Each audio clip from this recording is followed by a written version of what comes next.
Olá, meu amigo e minha amiga. Seja bem-vindo à Oficina da Missão, ou quem sabe você está assistindo pela EAD do Influenciar. Nós iremos aqui iniciar agora uma série de vídeos sobre centros de influência.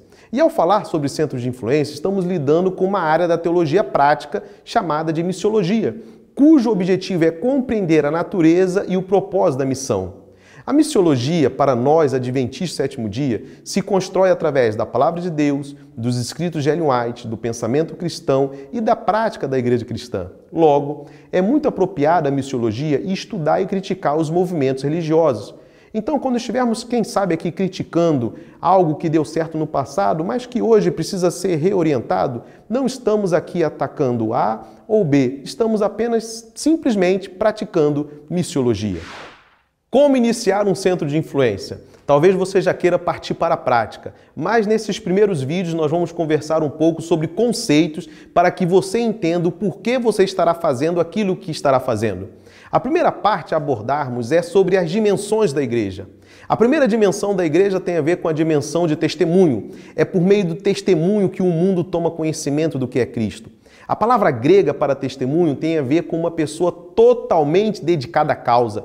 Tudo nele dá testemunho. Sua natureza é um testemunho. Proclamação passa a ser integral, ou seja, através de palavras e atos, na vida e na fala. Uma outra dimensão da igreja é a dimensão de culto, ou a dimensão litúrgica. A igreja ela é chamada para glorificar a Deus e não as pessoas. No entanto, a adoração precisa ser em uma linguagem compreensível, porque uma adoração em uma linguagem incompreensível perde o sentido. Ou seja, qual é o sentido de cantar o mais belo hino para uma pessoa surda? Ou pintar um lindo quadro para um cego? Sabemos que não vai dar certo. Da mesma forma, a liturgia precisa alcançar a mente do adorador. Se a igreja deseja honrar a Deus perante o mundo, deve ser em palavras que o mundo entenda.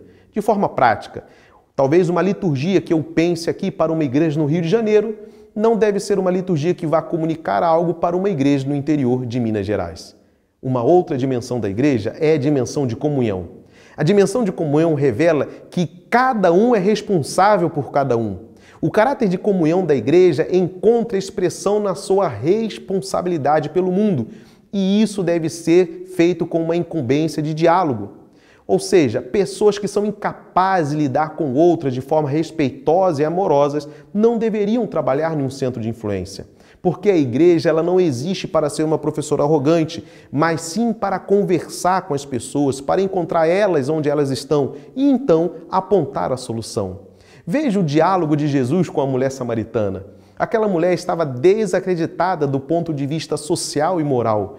No entanto, Jesus parou, conversou com aquela mulher e iniciou ali um diálogo com todos os níveis de comunicação e o resultado foi a salvação daquela mulher. Olhe este quadro aí. Nesse quadro você está vendo quais são os motivos que levam a maioria das pessoas a se afastarem da Igreja Adventista do Sétimo Dia. Perceba que 49% das pessoas que se afastam da igreja se afastam por falta de amigos, 15% por um alto nível de conflito na igreja local, 11% conflito pessoal com membros da igreja, 8% dificuldades conjugais, 8% hipocrisia percebida de outros membros da igreja, 6% por problemas familiares ou uma tragédia pessoal e apenas 5% estão em desacordo com as doutrinas da Igreja Adventista do Sétimo Dia. Percebeu que podemos crescer muito mais na área de cuidado, na área de relacionamento? Então, se você quer abrir um centro de influência, faça com que algumas coisas que na igreja ajudam a nós termos um cuidado um com o outro funcione. Eu estou falando aqui de pequenos grupos, lares de esperança, as classes da escola sabatina, resgate na sua igreja o papel do professor como um pastor. Dessa maneira, essa igreja poderá sim cuidar bem dos seus membros. Uma outra dimensão da igreja tem a ver com o serviço. Hoje o evangelho está meio deturpado, porque quando falamos do evangelho, estamos falando de igrejas lotadas, no qual pessoas ouvem de um Deus que pode resolver os seus problemas. Como se isso fosse tudo. É muito mais fácil sim encher uma igreja falando que se você vier para Jesus, você vai alcançar seus sonhos, seus objetivos, seus desejos. Mas quando lemos a história de Jesus, Quando nos apaixonamos por Cristo, percebemos que nós somos levados a viver para o próximo, a incluir o outro na nossa agenda, a negar a si mesmo, a repartir aquilo que temos, a devolver o dinheiro injusto que foi acumulado e a restituir aquilo que foi roubado. Ou melhor, liberar perdão para aquele que nos feriu.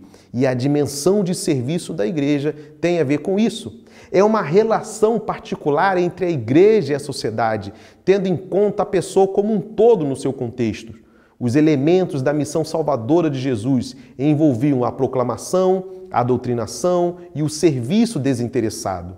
Salvação envolve humanização, pois o Novo Testamento desconhece o Evangelho que faz uma separação entre fé e obras. Tem a ver com uma igreja que não passa pelas mazelas do mundo sem notá-las. Ou seja, a dimensão de serviço, ela está entrelaçada com a capacidade da igreja em ouvir os gemidos de necessidade da sociedade, não importando de onde eles venham.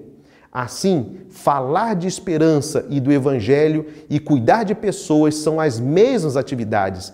Palavras e ação são inseparáveis na missão da igreja. Logo, meu irmão e minha irmã, percebemos nesse vídeo que uma igreja que quer ser um centro de influência, ela precisa aprender a fazer as perguntas corretas. Muitas das vezes a igreja diz assim: como eu posso fazer essa igreja crescer?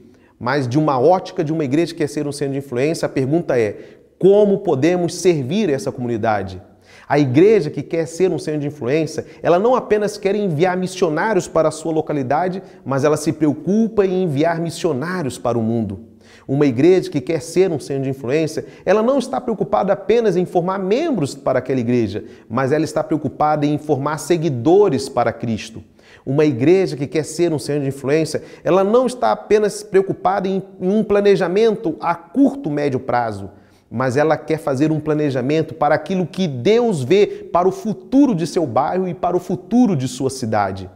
Em outras palavras, uma igreja que quer ser um centro de influência, ela está se conectando com o seu bairro, se conectando com a sua cidade. No próximo vídeo, nós iremos aprender um pouco sobre a história. Como que o evangelho era pregado no decorrer da história. Como que as ações de influência funcionaram, tanto na história da Bíblia, como na história da igreja cristã. Que Deus te abençoe. E lembre-se, ninguém nasce um pescador de homens, mas disse Jesus: vinde após mim e eu vou transformar você em um pescador de homens. Que Deus te abençoe. Até a próxima aula.